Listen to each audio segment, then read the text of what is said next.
What's up, everybody? I just want to take this time to say, if you're watching on YouTube, make sure you like and subscribe to the channel, and make sure that you comment below all the videos just to get that algorithm going. You know what I'm saying? We appreciate you guys joining us. Thank you very much, and back to the show. Home of horror, the home of horror podcast. Home of horror, the home of horror podcast. So that's your third Stephen King? And welcome back to the Home of Horror podcast. I am your host, John, and as you can see, I don't have a co-host right now. My co-host, Matt, is not with me right now.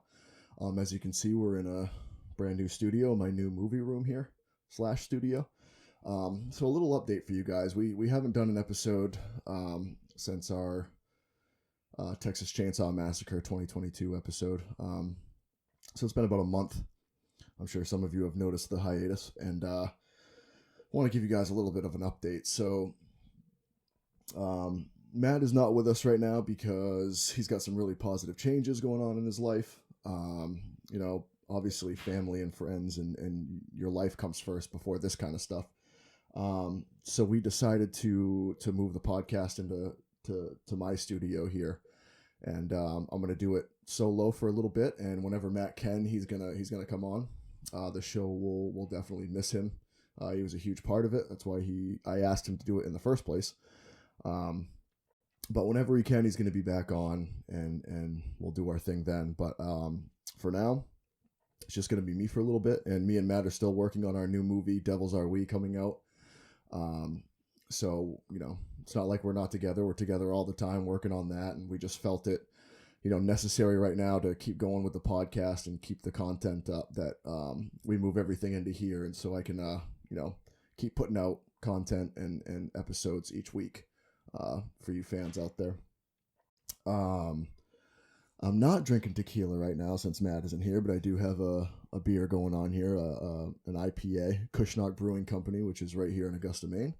Some of my friends work there and brew the beer, so figured I'd crack into one of these and push the tequila aside just for a couple episodes maybe. Unless if I do, one on Friday, then I'll probably be cracking some whiskey or tequila again. But for now, just going with the beer.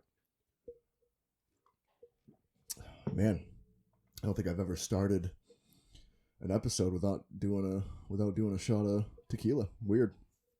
But anyway, let's get to it. Today I am going over The Faculty, 1998, which I know there's a lot of fans out there of this movie, but it doesn't really get talked about enough. And I was rewatching it today, and I was kind of like, man, I got to do an episode on this movie. It'd be a perfect one to come back to, because it really isn't talked about that much. And, written by Kevin Williamson. He did Scream, the Scream movies and stuff like that. And then Robert Rodriguez was the director, from Dusk Till Dawn. So you can really feel Kevin's presence in the writing, obviously. It has a Scream-esque type feel to the writing and the dialogue. And then obviously the movie itself has a huge presence. You can feel the presence of Robert Rodriguez with the CGI, which obviously isn't that great because it was in the 90s. I mean, it holds up better than some movies, but like me and Matt have said a bunch, man, the CGI in these old movies, it just never holds up. And I really feel like, down the line, that even the movies that have CGI now are just not going to hold up, because it always gets better. It always gets more realistic. And then the older movies suffer for that, and it really sucks. But as far as the props and the gore, there's a little bit of gore in this movie. And then the practical effects we get with like the big queen parasite at the end is awesome. And then with the CGI thrown in there as well. So I get it. In 98, this movie looked pretty awesome probably. But yeah, when me and Matt did our episode on The Mist, it was kind of the same thing. It's like, damn, I wish they just would have gone completely practical with like that tentacle scene and stuff like that. I really wish they did that here the same, but I understand why they didn't. They had a lot of scenes in water and stuff like that they kind of had to use CGI for. And right around that time, and then in the early 2000s was when CGI was really, hitting the market in a bunch of movies, especially big budget ones. But with this movie, I mean, dude, the cast in this movie is fucking incredible. I don't know if you can do any better than this. I was thinking after, I was like kind of writing some notes, and I was like, I mean, if I was I kind of wanted to try to recast it if they remade this movie today. I'm like, who would play, Zeke? Who would play these characters? And I don't know if you can get any better than it is right now. I mean, you're talking an all-star cast. Josh Hartnett, Elijah Wood as Casey.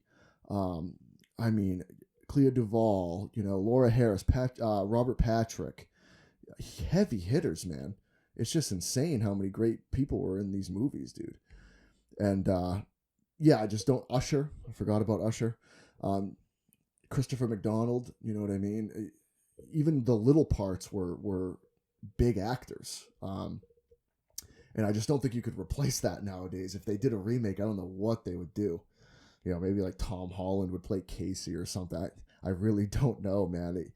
You sit there, and I saw a link to someone that tried to, maybe it was a few years ago, they tried to recast it, and it was just the worst. I don't even know why that article was published, because it was just the worst.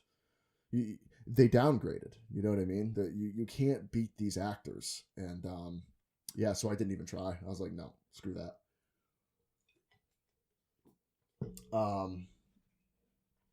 So this movie is really like an alien horror sci-fi movie, all about this parasitic alien that comes to Earth and takes over the teachers of this school. I think it's in Ohio. And one thing I noticed too, this isn't really about the plot, but I feel like every high school movie in the 90s had like tables outside and like picnic areas and like a commons area. Like, I never had that. I don't know about you guys, but obviously I live in Maine, so it's cold as shit half the year. But it seems like that with Scream, I Know What You Did Last Summer, all these teen horror movies that we got, all the high schools are like massive and like everybody's outside all the fucking time. I never experienced that ever. So it's super weird to me to like, even though these movies feel nostalgic, it's like for stuff like high school, like it just doesn't look right. You know what I mean? It's like I went to a small, my high school had like 800 kids, so it was nothing. And there's always like people eating, lunch on the fucking football bleachers and like all this shit that like I never experienced ever, but all these movies have it. And I get it, like a lot of them are in California and stuff like that, so the schools are way bigger. So maybe you guys experienced that, but I never experienced that. But yeah, this parasitic alien race kind of comes to Earth and takes over the school faculty, and which is interesting because I think all of us can relate to like teachers kind of being oddballs and like, some of them are weird, some of them are cool, but like, the one big thing is like, it's like the age-old question, like, what goes on in the teacher's lounge? No one, you never got to go in there. What goes on there? Do they just have their coffee? What are they shit-talking students? Like all this stuff. So I thought, it's such a cool concept to bring to a movie, because it really is true. You have, in high school we always learn about the geeks and the jocks and the gothic kids and all these different cliques and stuff like that, but we never really talk about the teachers. In all the other movies, the teachers are always just assholes, and in this one they obviously are, because they're being taken over by this parasitic alien race. But it's interesting to bring that concept to it, where like, hey, what does go on in the teachers lounge and stuff like that.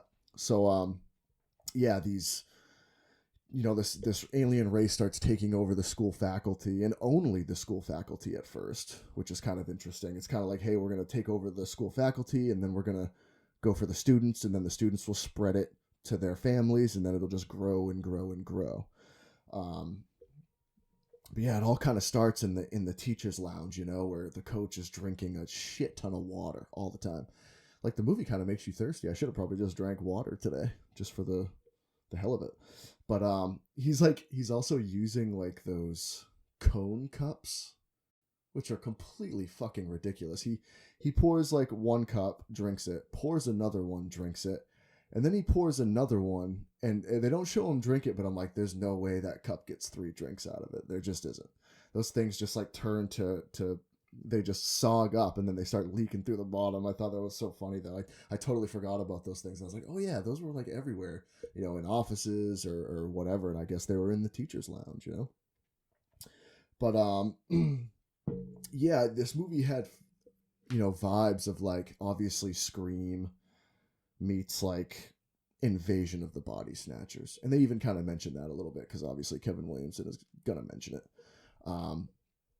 So yeah, it kind of has that vibe, and then I feel like it has the Thing vibe a little bit. They have that scene where they have to do the drug. I think it's called scat, which is funny. Zeke carries it in the pens. They have that one scene just like in the Thing where they had to test their DNA to see if they were infected.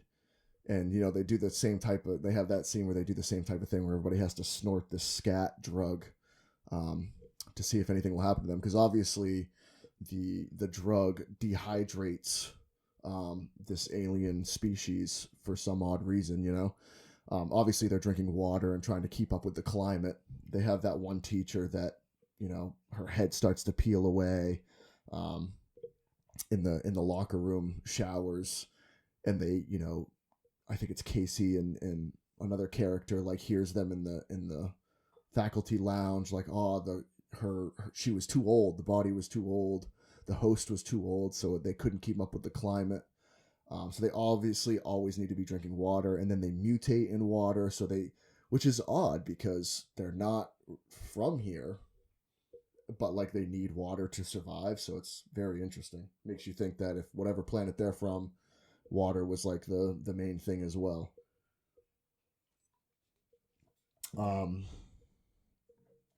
But yeah, and then another cool part of this movie is like, Casey says it at one point, like, all fiction is kind of based on some truth. So like, and this is where it kind of gets Scream-esque, right? Where they're kind of the irony and they're kind of calling themselves out. Where like, are all these horror sci-fi movies and these alien movies, are they made because these alien species are trying to get us used to all these things and have it be not a big deal for when they come, which I thought is like such an interesting thing. It's like fucking alien propaganda, you know what I mean? Very, very, very odd situation. Another cool thing was like the football field scene. They play, what is it? A great score throughout the entire thing, like all 90s movies, especially late 90s movies, that great score every time.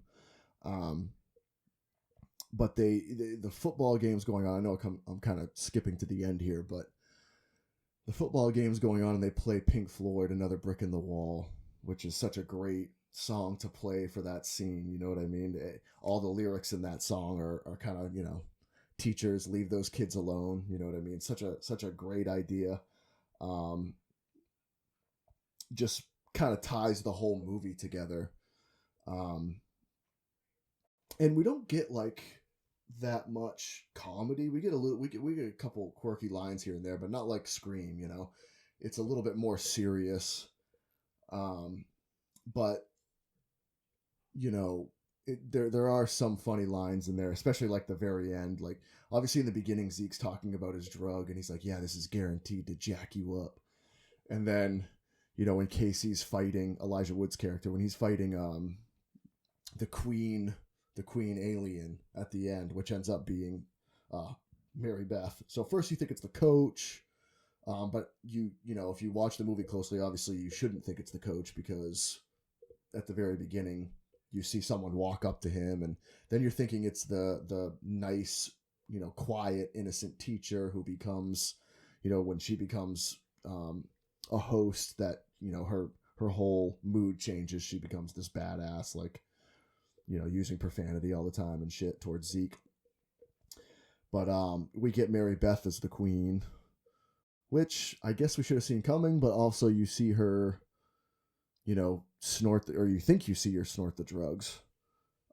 And I know I keep going back to that scene, but that scene's so hilarious because they all start just kind of tweaking out, you know? That's where a little bit of the comedy comes into play.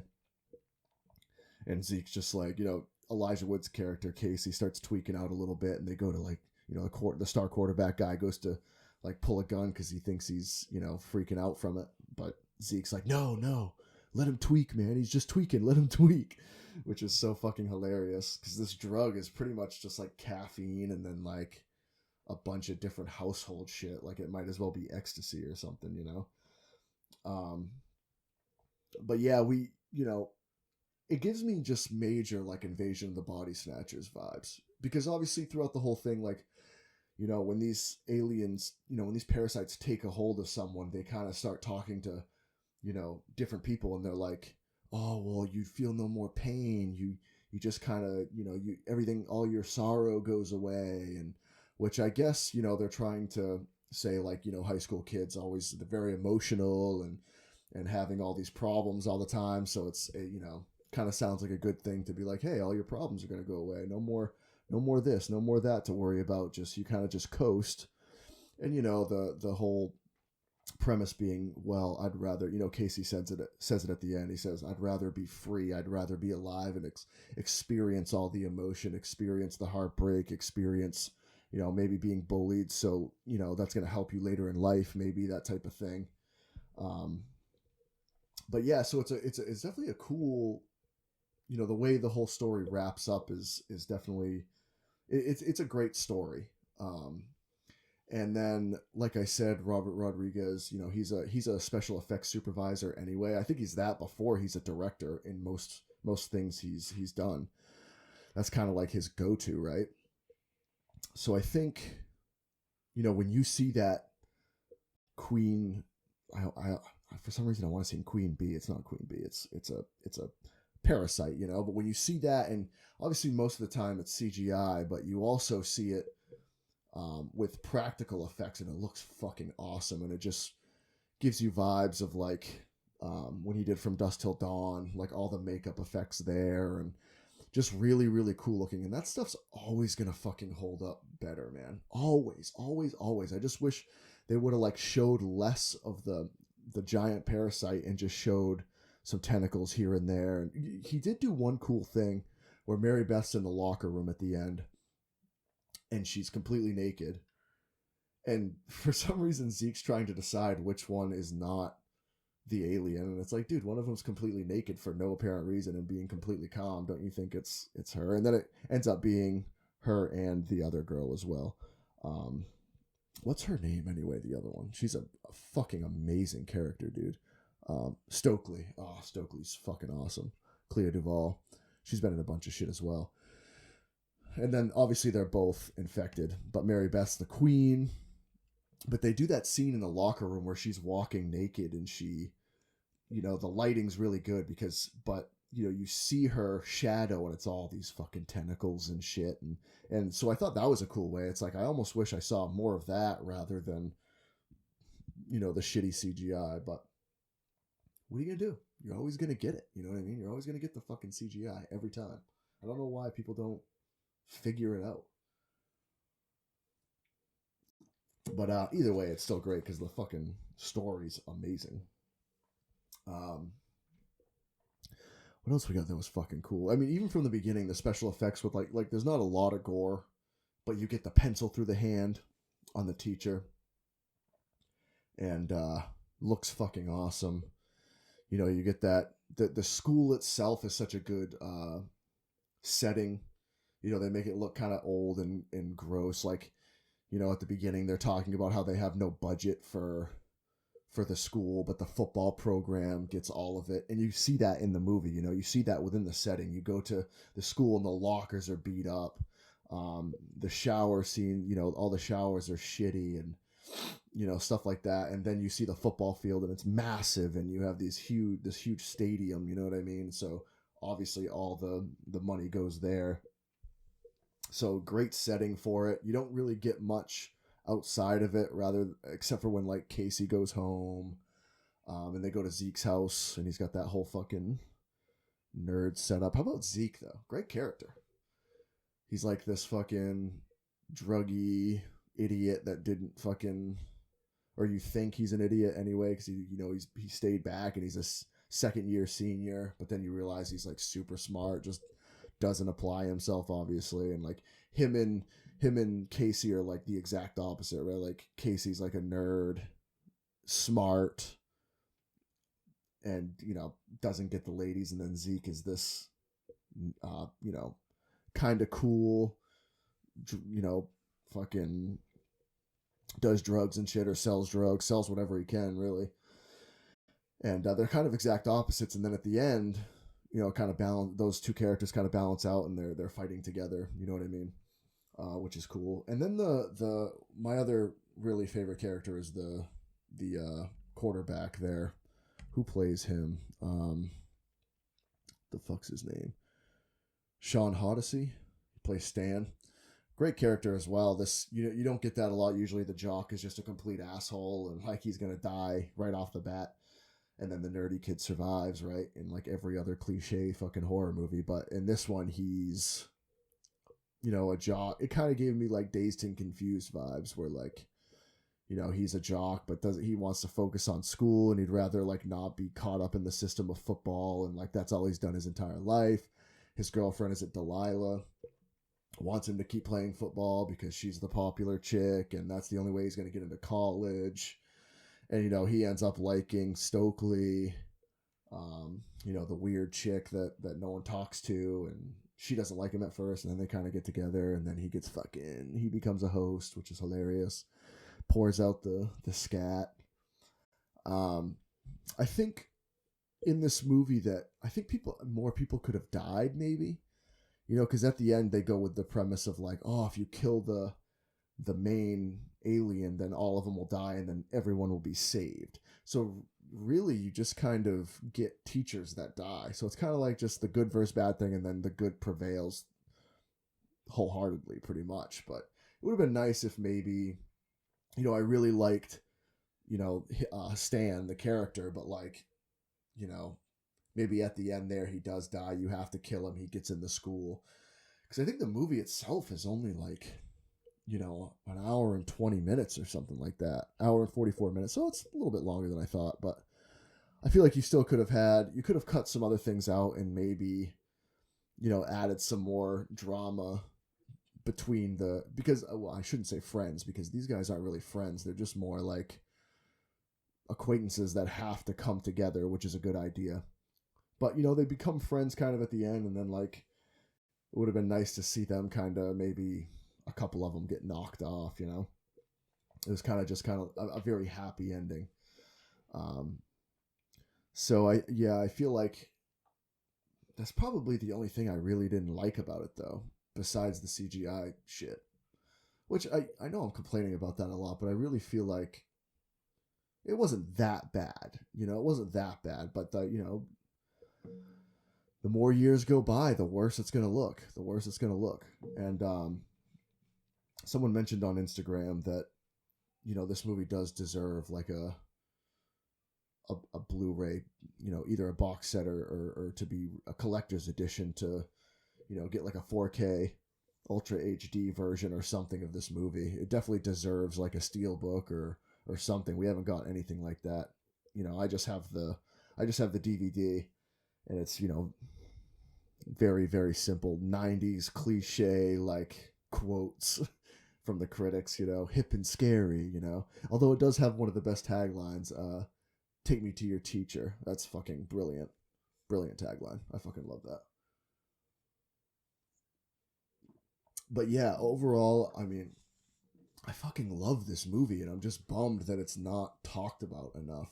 I know I didn't go too much into this episode of like going through the plot, which I've tried to get away from because I'm trying to do movies everybody's seen, you know what I mean? If I do a new movie, I'll go into the plots a little bit more, but I like to really address like the stuff that not everybody's talking about all the time, like, the actors that are playing the characters, what could have been done better, stuff like that.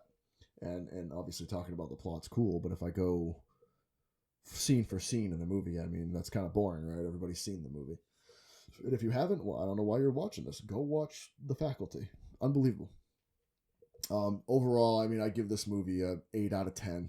I love this movie, man. It's right up there with, with all those late 90s horror movies, dude. It's right up there with, I mean, it's not as good as Scream, but I enjoy it. I enjoy watching it just as much as Scream. I enjoy watching it just as much as I Know What You Did Last Summer and Final Destination, all those, movies that are kind of the same. They got the big all-star teen cast and stuff like that. And this movie has it and isn't talked about enough, man.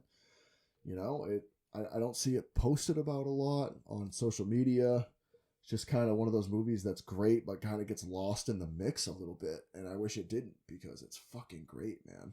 So good. Robert Rodriguez fucking killed it. Kevin Williamson fucking killed it. They should do, I'm not saying they should do a sequel or a remake or anything, but those two should probably make movies together again. I don't know if they did anything else besides this. And then I heard in like 2008 they were like trying to do a remake or something, or I don't know if that was real, or if it was just kind of like someone spitting off bullshit online. But I really don't know who you would get to play these people, man. The cast is just incredible. And I'd love to have Elijah Wood in even more horror. I know he's in a few other ones, but I guess a sequel would be cool if you could get this entire cast back together, I mean, that'd be pretty fucking awesome if you had, Josh Hartnett and Elijah Wood in the fucking movie again. That'd be pretty fucking sweet. But even something like this, if Robert Rodriguez, another thing too is like, you can really tell, like, Robert Rodriguez worked on the new Boba Fett, the Book of Boba Fett on Disney Plus. He worked on that. He was a producer on that, I think. And even in the CGI and the special effects in that show, you can tell he literally doesn't change his style. His style's the same. It's that really old, and that's why I think it works so well in the Book of Boba Fett, because that Star Wars CGI, even in the old movies, is really kind of claymation style, and the way he does his special effects are kind of the same way. The monsters are fucking great in that show, and it looks the same. His style has never changed. So I'd really like to see another movie like The Faculty, if not, maybe continuing the story down the line. Those same types of special effects and practical effects used in another horror sci-fi movie or something like that. But he just has the same style and it's never changed. It always looks the same. It's fucking cool. Like, I really feel like you could have taken the fucking Queen alien out of this movie and like put it in something else like the Book of Boba Fett or the Mandalorian or something like that. And it kind of would have fit in with those type of, alien monsters that are in that type of show. Another thing, this movie I think is rated R, and there's really, besides the language, I mean, yeah, it is rated R. Besides the language, I'm not really sure why it was rated R. Maybe it was just late 90s and you had to put an R rating on it, but really didn't need it. I mean, even when Mary Beth is nude, I mean, you see her ass a little bit, I think, but like, it's all very in the shadows, and like, I guess you could have cut that out. Although us horror fans, you probably don't want to cut that out, right? You always want to see that shit. But I guess if it's rated R, like, show more, right? Show more blood, show more nudity. You could have had all that shit in there. If you have the R rating, you might as well push it. It's not like the production team, I think it's Dimension and stuff, were like, oh yeah, this is on the verge of being, on the verge of us not being able to put it out, so let's dial it back a little bit. It's not like that happened. It was more like, maybe, oh, we have to get an R rating, give it an R rating for like the language, but it's barely there. So it's like, you might as well just pushed it even a little bit more, It wouldn't have changed the story any. I think it just would have enhanced the visuals and stuff like that, and give people what they want. But it was the late 90s. Not a lot of people were doing that yet. Even the profanity was just coming in. That was obviously big in like the 70s and 80s horror slasher movies, stuff like that. But overall, I think you could have probably pushed their buttons just a tad more to get a little bit more blood in there, stuff like that. And maybe we'll get something like that in the future from him. That'd be fucking awesome. I would love to see another Robert Rodriguez horror flick for sure. And I'm sure you guys, You guys would too. If you do, let me know in the comments what you guys think he could do, what he could take a hold of. If he got a hold of another franchise that they wanted him to go for, get the green light for, you know what I mean? Or if it was, usually he does all original stuff, so that's probably what they would aim for if they did do something. But yeah, 8 out of 10 for me. Great fucking movie. And I appreciate you guys joining us, or joining me. Look at that. I still think Matt's here. He's not. Gonna be weird. And hopefully, I get better with the solo thing. I haven't done an episode solo ever, so if this one was a little choppy, then I apologize, but I will get better at it. And yeah, the show must go on. Appreciate you guys joining me, and take care. Peace. Home of horror, the home of horror podcast. Home of horror, the home of horror podcast. So that's your third